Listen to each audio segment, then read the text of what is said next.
Welcome back to the channel. When I was doing the research on my last video on healing, the question of does God change his mind actually popped into my head. And then while I was doing the studying for healing, I was also looking into that question. So that's what today's video is going to be about. There's a few examples in the Bible where it seems like God changes his mind, but if you really look into it, he actually doesn't, because he never changes. God is always the same. So without further ado, let's go over some of those verses. The first verse I have here is Malachi 3:6. For I, the Lord, do not change. Therefore you, O children of Jacob, are not consumed. One of many short verses that say that God never changes. He's the same today, yesterday, and forever. Another verse is James 1:17. Every good gift and every perfect gift is from above, coming down from the Father of lights, with whom there is no variation or shadow due to change. The biggest example of this is in the story of Jonah, which everybody knows. God sent Jonah to Nineveh to tell them that he would destroy the city if they did not turn from their ways. And that kind of upset Jonah because he knew God was a merciful God and God would relent if the city repented and turned from their evil. So instead of going to the city of Nineveh, Jonah decided to get on the boat that everybody knows and flee to Tarshish. And everybody knows the story about him getting swallowed by the fish and everything.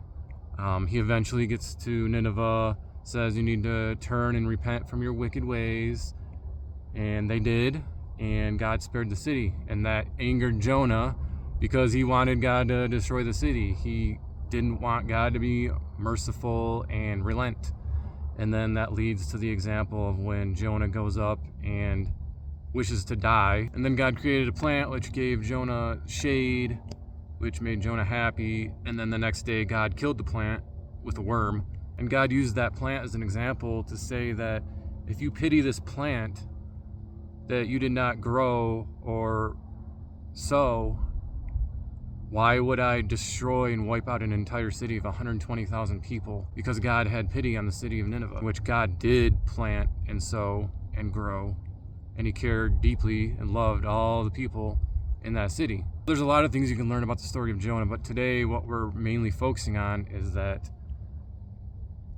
sometimes it seems like God changes his mind, but he's not really changing his mind, because sometimes God does have conditional declarations. And by that I mean, at first God can be angry and he could say, I'm going to destroy this city unless you repent and turn from your wicked ways. So if the city of Nineveh did not repent, I'm sure God would have destroyed the city, because they weren't turning from their wicked ways, and it was a conditional statement from God. So we always hear about God's unconditional love and the declarations he makes that are unconditional, right?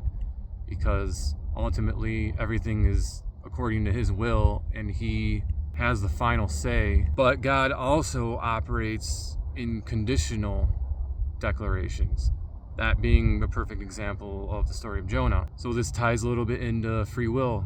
The city of Nineveh could have definitely rejected Jonah and not turned from their wicked ways, but they would have faced the consequences, and that could have been their destruction from God.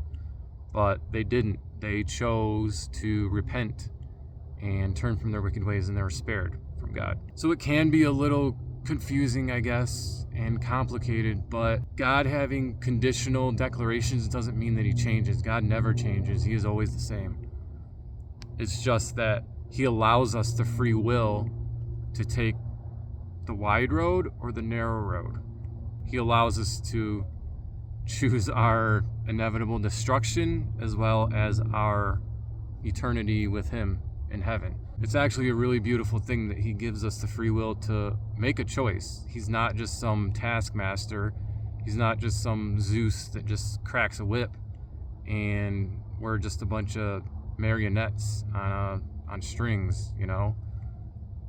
We have the freedom of choice, but also understanding that God ultimately has the final say. So to anyone that thinks God is inconsistent or kind of flimsy, or that he changes his mind, he doesn't at all. He never changes. He is always the same. and he is faithful and just to carry out his master plan. And the final verse I have here to kind of wrap things up is Jeremiah 18:7. If at any time I declare concerning a nation or a kingdom that I will pluck up and break down and destroy it, and if that nation concerning which I have spoken turns from its evil, I will relent of the disaster that I intended to do to it. And if at any time I declare concerning a nation or a kingdom that I will build and plant it, and if it does evil in my sight, not listening to my voice, then I will relent of the good that I had intended to do to it. So that right there, I think, kind of hammers home the story of Jonah and the evidence and proof that God operates conditionally as well as unconditionally.